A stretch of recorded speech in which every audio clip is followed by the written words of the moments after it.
Guys, welcome back to my channel. Welcome back to another video. If you're new, go ahead and like, comment, share, and subscribe. And in today's video, I will be talking about today we're talking about work and travel interview question, J1 visa questions.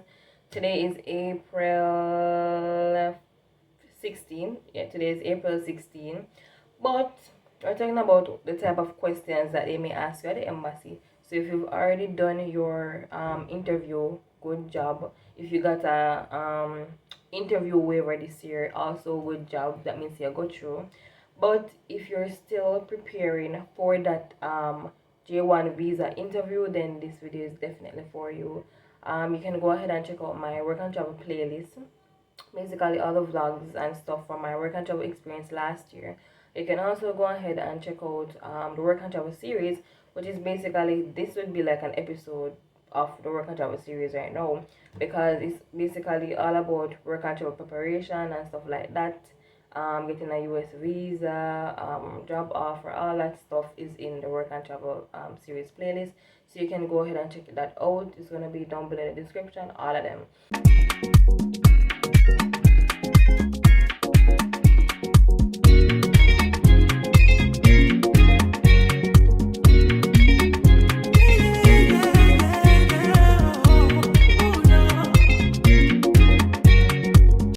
So let's talk about embassy and questions. So I would hope this is not your first time, but if it is your first time going to the embassy, then you're probably gonna be nervous. Okay, so if it's your first time, you're nervous and you don't know what to expect, I'm just gonna give you a quick rundown of how the embassy works.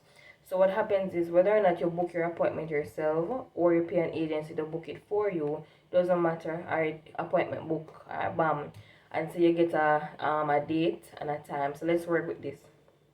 Assuming that you got Friday, let's just use a random date. Friday at 7:30 a.m. Me just explain the process now, So Friday 7:30 a.m.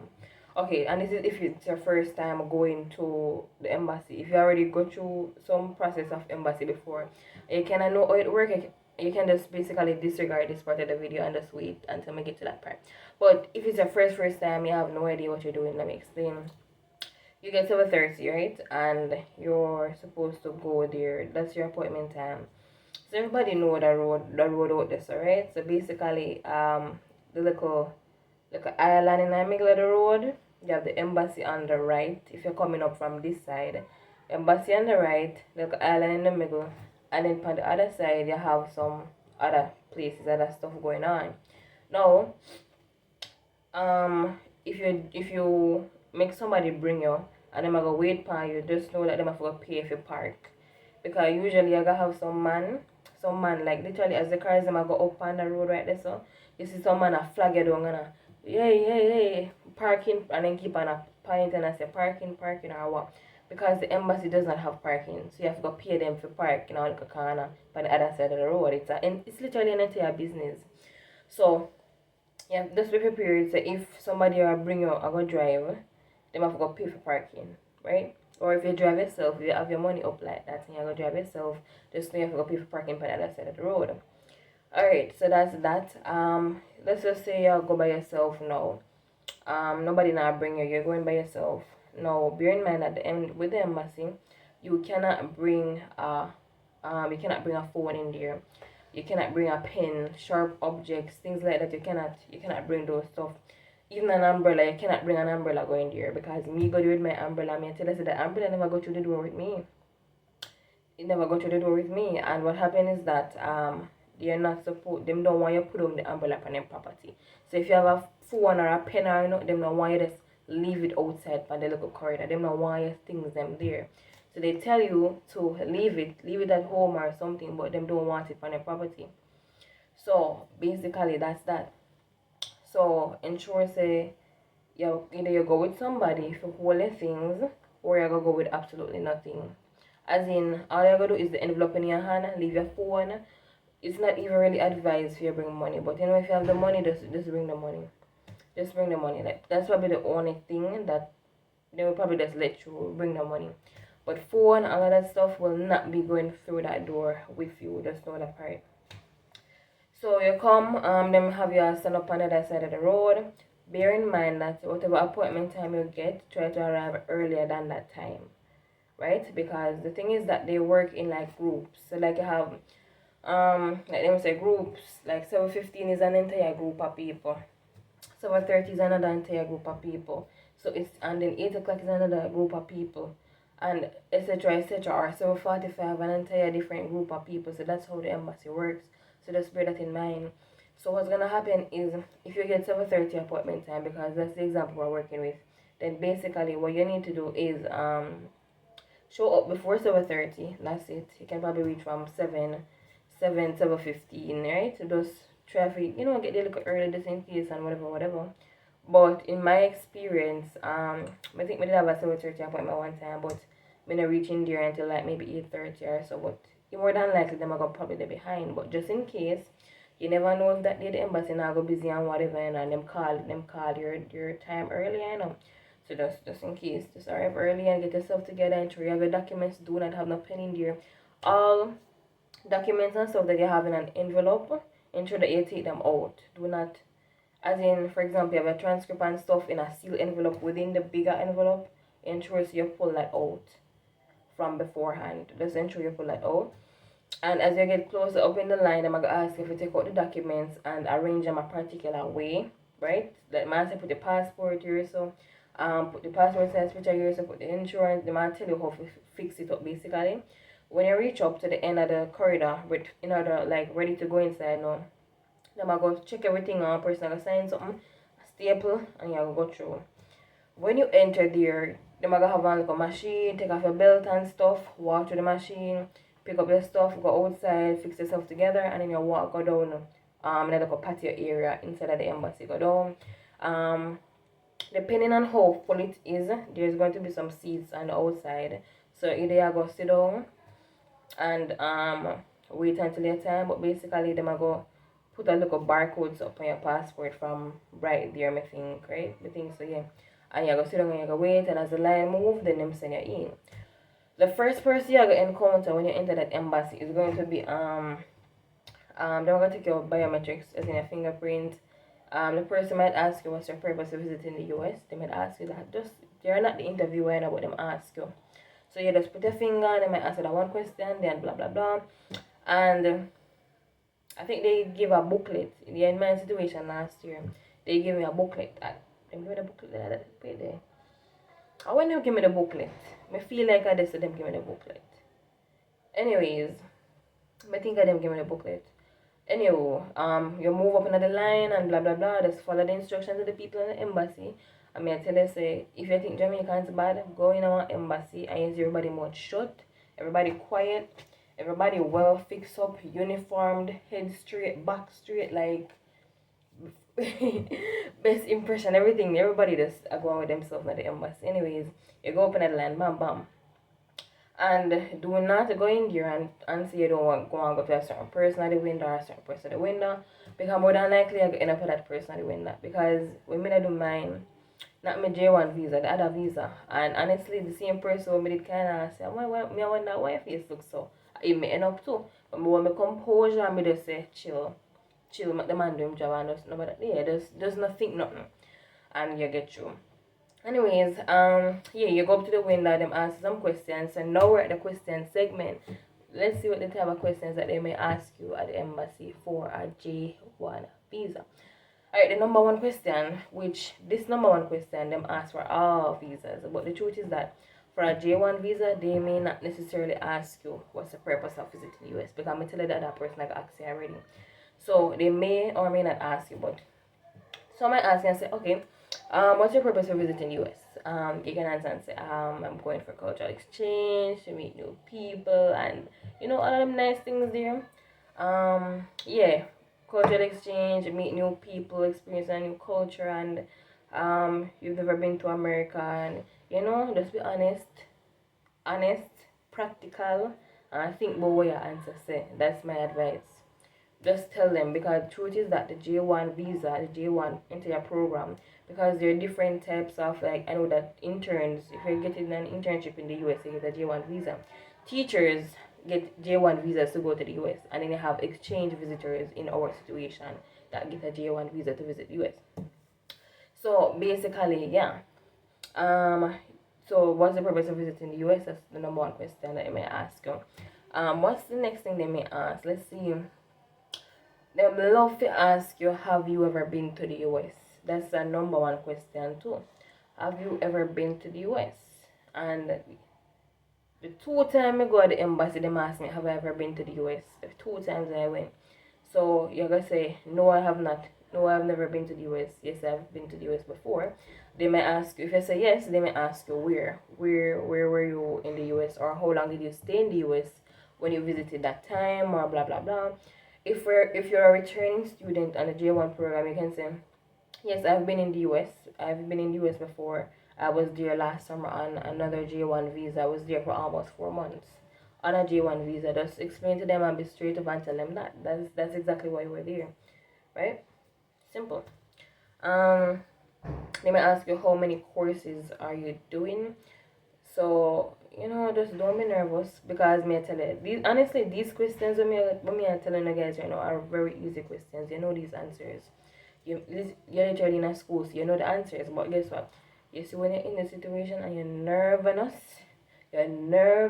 sometimes your mind, you start fumble, your thoughts them start fumble, because me going there and I think at the first time, I mean, have to think about it. But me, I say, why am I not think about this when me know the answer already? Why am I thinking about it? But yes, literally, they might ask you how many courses you're doing. They might say, alright, I'm doing 4 courses this semester. Then another possible question they may ask you is, what is your GPA? And you can say, alright, my GPA is 3.1, or my GPA is 3.2, or something like that, and blah blah blah. Okay, so follow up to the other question before. How many courses are you doing? For example, yes, 4, they might follow up with a question like, which one is your favorite? What course is your favorite course? So they might follow up with that. And the reason for this is because they like to follow up questions. So you see, when you say no to a question, you end the topic of that. When you say yes to a question, or you answer the question, it leads to more questions. So just make sure so you have an answer for the question, and the answer for the other question will come after that, right? Because if you're being honest and truthful, you know not to hide, you just tell the honest truth. But as I say, when you're nervous, your mind sometimes play upon your fumble, your thoughts fumble, your mind, everything fumble. But yep, so they may ask you how many courses you're doing, what's your favorite course. They may ask you which other question is, what's your GPA.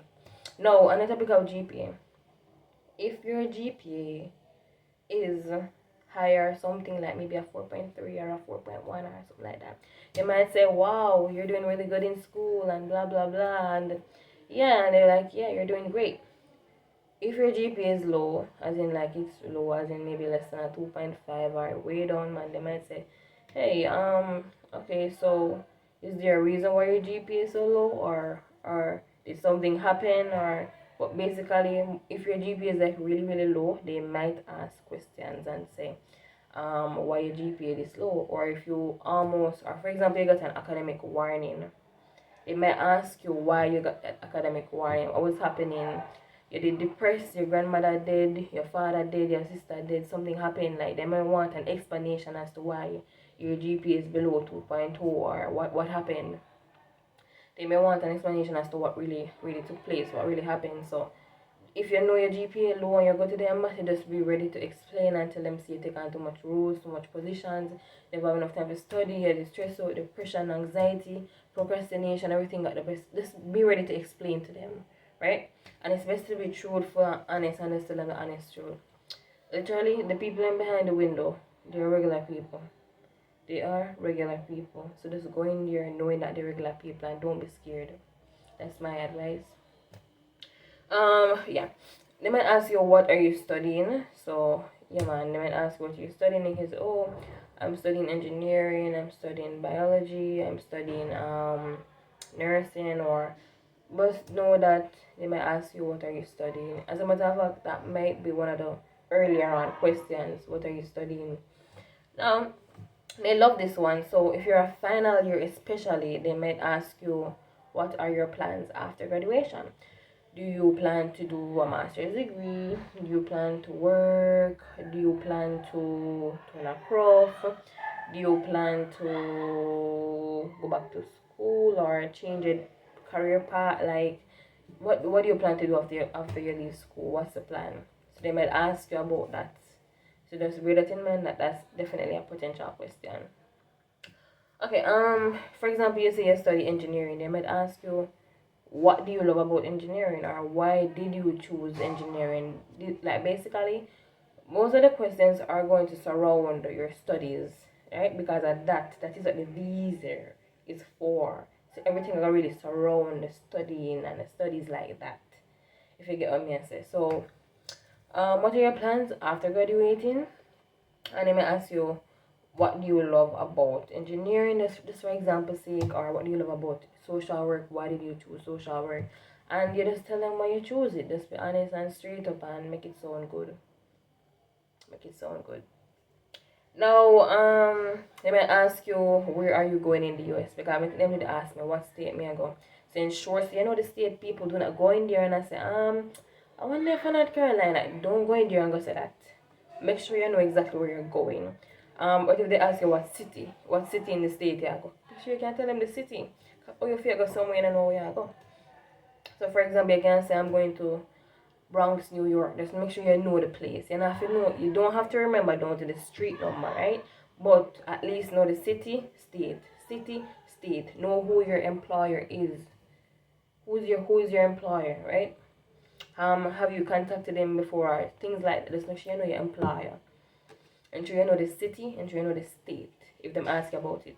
The next thing they may ask is about the position you're going there to work. Because you can't accept job offer and you tell me, say, you don't know what you're going to do. Because best believe it. Some things where you think unbelievable, trust me, somebody did it before and got the foolishness. For example, they ask, what would you be working as for the summer? Tell them, say, them hire you for work as a cashier, them hire you for work as a not bartender, but as what you call it, produce associate or a grocery store. Let's tell them what them hire you to do, or working at the bakery or things like that. As a waitress, tell them what them hire, or a ride attendant, housekeeping. Just tell them exactly what you're going there to do. Do not go to the embassy and say, you know, I don't remember what I'm going there to do. Don't tell them that. I mean, I don't even read the paper. You don't even know what you're signing and accept to then. Because that looks ridiculous now. So just ensure so you get yourself together from beforehand. Okay, so Mr. Where will you be working? What state? Who is your employer? Good. So these are majority of the questions. No. They may ask you if you have any family in the US. Now this is a big one, not just for the J1 visa, but also for the other type of, especially the visitor visa. And the reason why it's so important is that if they ask you if you have any family in the US, just be honest. Because, alright, the reason why they ask this is because I guess they want to know that, I guess if you run off, that would be the first place them are going to guess you would go. And you having a family in the US, in a sense, is like a tie to the US. It's like a tie to want to stay in the US. But at the same time, it's not so serious where you need to go tell them like, I say, no, I don't know nobody. When them check your history, them realize you have an auntie in Florida. We have visit every summer for much years now. And them I say, well, so why you saying on a family in the US? So who you go visit all of them time there? So then you gotta raise more questions. Just be honest and say, yes, I have one auntie who live in Florida. I visit her every now and then and blah blah blah. Don't tell a lie. Just be honest. Just be yourself. But at the same time, do not make it look like say the auntie with you Florida. You go go look for. If them send you go North Carolina, as in a North Carolina, they pay your paper, tell them more about North Carolina. Do not go on and oh, I can't wait to see my aunt and blah blah. That's not the purpose of this visa. That's not the purpose of, so don't make it look like say the auntie of Florida you gotta look for. Make sure say the purpose match the purpose. So when open your mouth, the purpose of you going to the US is matching what's on the paper. So that's really the essence, that's the goal of everything basically. So you have to ensure, man, you have to ensure. But in essence, these are majority of the questions that they may ask you for a J1 visa interview. What will happen if you don't know is that you know if you're approved or denied on the spot. You get a white paper, that means you've been approved. If you get a green paper, you've been denied. You're gonna walk into the embassy with the white paper. Because the thing is that it's very hard to get denied a J1 visa. Very, very, very hard. You have to try if you not get it, right? Or the most common reason I heard is if you don't do enough credits for the semester. For example, you had one course for the semester and one for work and travel. I don't think they're gonna agree with that part. So there's things like that overall. But I'd say maybe more than 70%. More than 70% of people who apply for a J1 visa, especially from Jamaica, get that. Enough of them, or even more than 70%. Point is, a lot of people get their J1 visa. Just go there, be honest, be truthful, don't tell a lie. Don't tell a lie. Just be honest, be truthful. Yeah, you leave the embassy, come out with whatever color paper, everybody running your business. Some people will crush up paper and hide it, and but you know, so me get the white people, then me plant that, you know, me have to walk out with it like this, you know. I say one time I come out and the security say me, the security say, you can wrap it up, man, you can wrap it up. He's like, wrap up what? And if you look on the paper. So what they'll do is they'll take your passport at that time, they'll take your passport at the window, give you that and you leave, and then you'll get an email saying when you can come and pick up the passport. Basically, that is how it works, right? So those are the questions, and that is how the embassy process works. I think that's most of my questions. That's it. That's most of my questions. But anyway, guys, do not forget to like, comment, share, and subscribe. These questions are not all the questions that they could possibly ask. This is just like a summary. This is basically just like a summary. But I hope that it was helpful, and I hope you guys enjoyed it. And don't forget to like, comment, share, and subscribe. And that's the end of today's video. So bye, guys.